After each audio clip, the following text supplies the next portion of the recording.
This is the island of Tierra, lost in the Pacific. How do you survive for 4 years and 4 months with a rifle and a Bible? In this video, we'll tell you the amazing story of the privateer Alexander Selkirk, who was abandoned on the island in the 18th century but ultimately managed to survive and become famous, even inspiring the literary character Robinson Crusoe.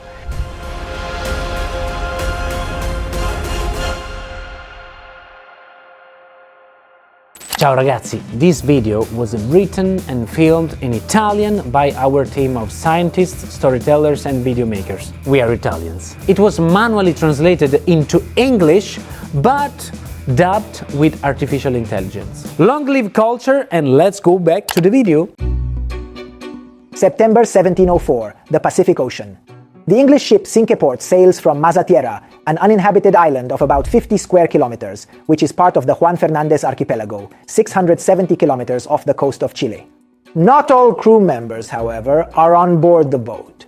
On the beach, completely alone, abandoned by decision of the ship's captain, is Alexander Selkirk, a Scotsman who watches his companions slowly disappear towards the horizon.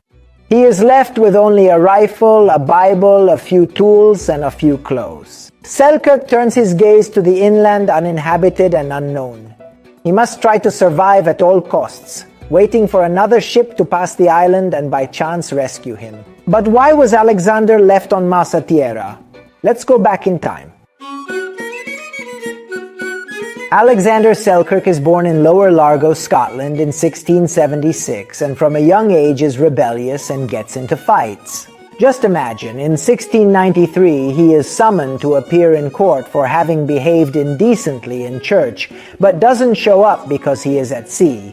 And in 1701 he is called back once more for having attacked his brothers. So you won't be surprised to hear that in 1703, at the age of 27, he chooses to become a privateer, which is a government-authorized pirate who engages in acts of piracy against vessels and colonies belonging to enemy countries, in the case of the UK, for example, Spanish ships and colonies. In particular, Selkirk joins the expedition led by a famous explorer, William Dampier, who heads a fleet consisting of 2 ships, the St. George and the Cinque Ports. Alexander boards the latter one under the command of Captain Stradling. The 2 ships set sail from Ireland on September 11, 1703. They sail down through the Atlantic Ocean round Cape Horn and sail back up along the Pacific coast of America.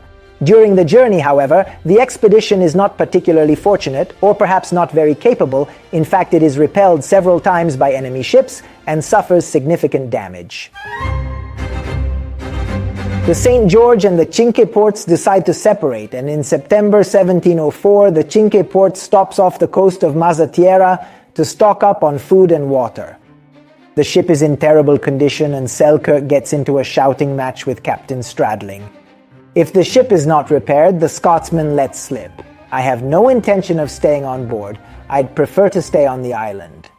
No sooner said than done. The commander, who couldn't wait to get rid of Selkirk given his troublesome character, takes him literally and follows his request to the letter. After all, abandoning someone in a deserted place was a common punishment for mutineers on privateer vessels and could usually be equated with a death penalty. Prior to departing, Captain Stradling leaves Selkirk with a rifle, a few tools, some clothes, and a Bible. Then he releases the moorings and sets off once more. Alexander finds himself all alone on the island, shipwrecked, not due to a storm or an accident or a battle. It is by his own hand, that of his captain. Now, before continuing with our story and seeing how he managed to survive, I want to tell you something. The Cinque Ports was in a really bad state. A month later it sinks, and the few survivors, including Captain Stradling, are captured by the Spaniards and remain imprisoned for 4 years. The irony of fate. At the start, Selkirk stays on the coast. He is desperate, and he spends the majority of his time watching the sea, hoping to spot a ship that can rescue him and take him to safety. He survives on a diet of crustaceans, mollusks, and sea turtles. However, after a period of 8 months, a group of sea lions comes to the shore for the breeding season, and the Scotsman is forced to relocate further inland. It's a forced but fortunate choice. In fact, Alexander comes across many wild goats, introduced to the island by the Spaniards sometime previously, from which he can obtain meat, milk, and skins to gradually replace his clothes. He also finds turnips, cabbages, and other vegetables. Luckily, he's skilled at using the tools that he has, which include an axe and a knife. And so he manages to fashion additional knives and 2 small huts, one for sleeping and one for cooking.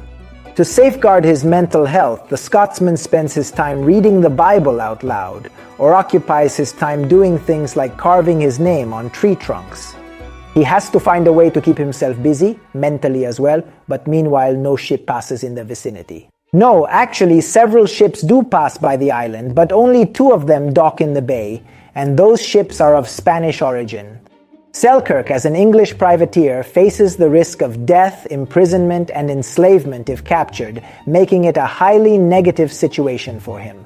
In one case, he manages to hide from the Spaniards. Instead, in the other, he is seen and chased and even shot at. In the end, however, he manages to climb a tree and escape, but he continues to remain alone. Finally, on February 2nd, 1709, after more than 4 years and 4 months of solitude, 2 British ships, the Duke and the Duchess, arrive at Tierra.